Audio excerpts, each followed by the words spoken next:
59 रावण को शूर्पणखा का धिक्कार। रावण को शूर्पणखा का धिक्कार। रावण के मरीच के पास से लंका लौट आने के कुछ काल पश्चात ही शूर्पणखा उसके पास आ पहुंची।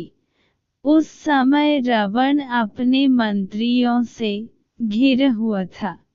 स्वर्ण सिंहासन पर आरूढ़ रावण वैसे ही शोभा पा रहा था जैसे सोने के ईंटों से निर्मित यज्ञवेदी में घी के द्वारा प्रज्वलित अग्नि। समरभूमि में साक्षात यमराज की भांति दिखाई पड़ने वाले रावण ने देवता, गंधर्व आदि सभी को जीत लिया था। राजोचित लक्षणों से संपन्न रावण ने वैदूर्यमणि नीलम तथा तपाए हुए सोने से निर्मित आभूषणों से अलंकृत हो रहा था। उसके अंगों पर विष्णु के चक्र तथा देवताओं के विविध आयुधों के अनेक प्रहार हुए थे, किंतु इन प्रहारों के बाद भी उसका कोई भी अंग खंडित नहीं हुआ था। वह रावण पर्वत शिखरों को तोड़कर फेंक देने वाला, देवताओं को रौंद डालने वाला, धर्म को जड़ से काट देने वाला, दूसरों की भार्याओं के सतीत्व का नाश करने वाला, यज्ञों में विघ्न डालने वाला तथा दिव्यास्त्रों का प्रयोग करने वाला था। उसने समुद्रों तथा पर्वतों पर विजय प्राप्त किया था, नागराज वासुकी को परास्त किया था, तक्षक की प्रिय पत्नी का हरण किया था, कुबेर पर विजय प्राप्त कर उससे पुष्पक विमान छीना था। इंद्रादि समस्त देवता उससे भयभीत रहते थे। वायु देवता उस पर पंख डुलते थे। वरुण उसके यहन पानी भरता था और वह मृत्यु को भी परास्त करने की सामर्थ्य रखता था। उसने 10,000 वर्षों तक घोर तपस्या करके तथा ब्रह्म जी को अपने मस्तकों की बलि देकर देवता, दानव, गंधर्व, पिशाच, पक्षी और सर्पों से संग्राम में अभय प्राप्त कर लिया था। मनुष्य के सिवा अन्य किसी से भी उसे मृत्यु का भय नहीं रह गया था। शूर्पणखा राम के द्वारा तिरस्कृत होकर अत्यंत दुखी हो रही थी। उसने रावण के पास आकर क्रोध से फुनफकारते हुए कहा, धिक्कार है तुम्हारे पराक्रम पर और तुम्हारे इन मंत्रियों पर। तुम अपनी विलासिता में डूबे हुए हो। तुम सब तो सुर और सुंदरियों में व्यस्त रहते हो। हे नीतिवान रावण, क्या अब मुझे तुमको यह भी बताना पड़ेगा कि समय पर उचित कार्य न करने वाले और अपने देश की रक्षा के प्रति असावधान रहने वाले राज्य के नष्ट हो जाने में क्षणमात्र भी देर नहीं लगती। तुम्हें ज्ञात होना चाहिए कि वृक्ष से गिरे हुए पत्ते और राज्य से च्युत राज्य का कोई मूल्य नहीं होता। प्रजा उसी राज्य की पूजा करती है जो स्थूल आंखों से सोता है, किंतु नीति की आंखों से जगत है, जिसका क्रोध प्रलयंकर और प्रसन्नता सुखदायिनी है।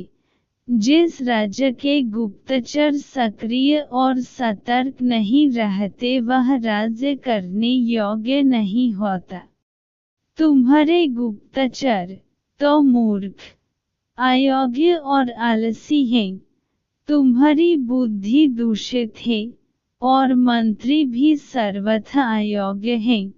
उन्हें अभी तक यह पता नहीं कि उनके राज्य दंडकारण्य में कितनी भयंकर घटना घट चुकी है।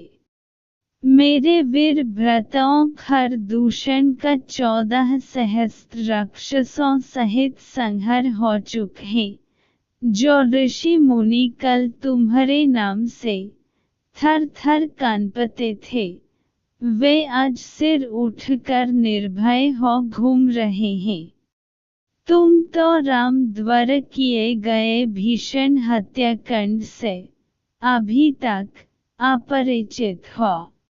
शूर्पणखा के कटु वचनों से कुपित होकर रावण बोला, शूर्पणखे, मुझे बताओ कि राम कौन है, उसका बल और पराक्रम कितना है, दुष्कर दंडकवन में उसने किस लिए प्रवेश किया है, उसके पास ऐसा कौन सा अस्त्र है जिससे उसने खर दूषण और त्रिशिर का सेना सहित संहार कर दिया। उसने तुझ जैसी सुंदर अंगों वाली को क्यों कुरूप बन दिया। रावण के प्रश्नों का उत्तर देते हुए शूर्पणखा ने कहा, हे भाई, महाबली राम अयोध्या नरेश दशरथ के पुत्र हैं। वे अत्यंत निपुण धनुर्धरी हैं। वे अकेले और पैदल थे, तो भी उन्होंने मात्र 1.5 मुहूर्त 3 घड़ी में समस्त राक्षसों का संहार कर डाला। मैंने राम के बाणों की वर्षा से राक्षसों को मरते हुए तो देखा, किंतु यह नहीं देख पाई कि कब राम ने धनुष खींचा और कब बाण छोड़ा। स्त्री होने के कारण राम ने मेरा वध नहीं किया और केवल अपमानित करके छोड़ दिया। राम के समान ही पराक्रमी उसका भाई लक्ष्मण और अत्यंत सुंदरी उसकी पत्नी सीता भी उसके साथ है।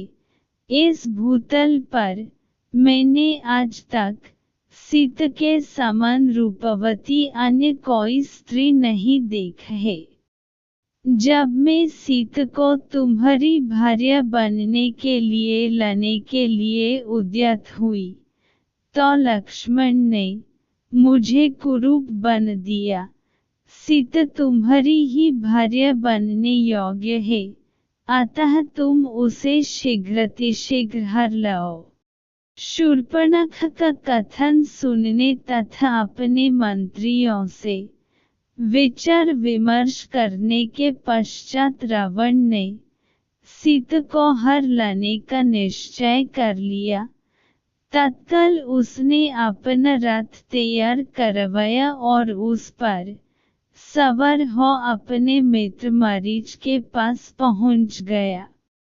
मरीच ने रावण का समुचित सत्कार करके पूछा, राजन, लंका में सब कुशल तो है ना?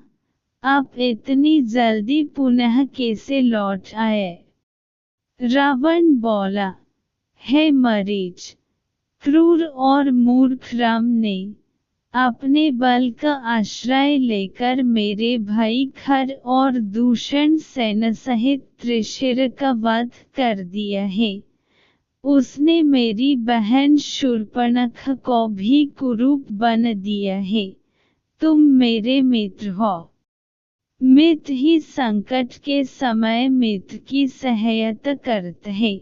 मैं जानता हूँ कि मेरे मित्रों और शुभचिंतकों में तुमसे बढ़कर बलवान, नीतिवान और मुझसे सच्चा स्नेह करने वाला और कोई नहीं है। अतः हे मरीच, मैं चाहता हूँ कि तुम रजत बिंदुओं वाला स्वर्णमृग बनकर राम के आश्रम के सामने जाओ। तुम्हें देखकर सीता अवश्य राम लक्ष्मण को तुम्हें पकड़ने के लिए भेजेगी। उन दोनों के चले जाने पर मैं अकेली सीता का अपहरण करके ले जाऊंगा। राम को सीता का वियोग असह्य होगा और विरह की उस अवस्था में राम को मर डालना मेरे लिए कठिन नहीं होगा।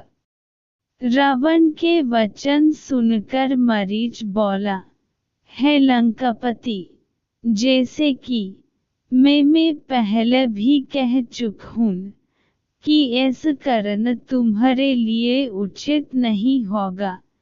यह कार्य तुम्हारे जीवन के लिए काल बन जाएगा।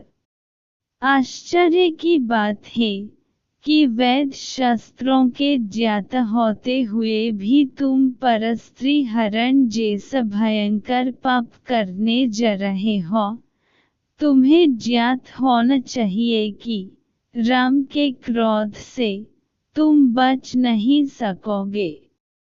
मरीच के इस उत्तर से क्रुद्ध हो हाथ में खड्ग लेकर रावण बोला, मरीच, मैं तुझे अपना मित्र समझकर तेरे पास आया था, तेरा अनर्गल प्रलाप सुनने के लिए नहीं। तेरी कायरतापूर्ण युक्तियों को सुनकर मैं अपना विचार नहीं बदल सकता। सीता का हरण मैं अवश्य ही करूँगा और तू मेरे आज्ञा का पालन भी करेगा। यदि तू मेरी आज्ञा मानकर मेरे इस कार्य में सहायता नहीं करेगा तो राम लक्ष्मण से पहले मैं तेरा वध करूँगा। रावण के क्रोध से भयभीत होकर मरीच ने अपनी सहमति दे दी। उसकी सहमति से प्रसन्न होकर रावण बोला, अब सिद्ध हो गया कि तू मेरा परम मित्र है। रावण उसे लेकर दंडक वन में पहुंच राम के आश्रम की खोज करने लगा।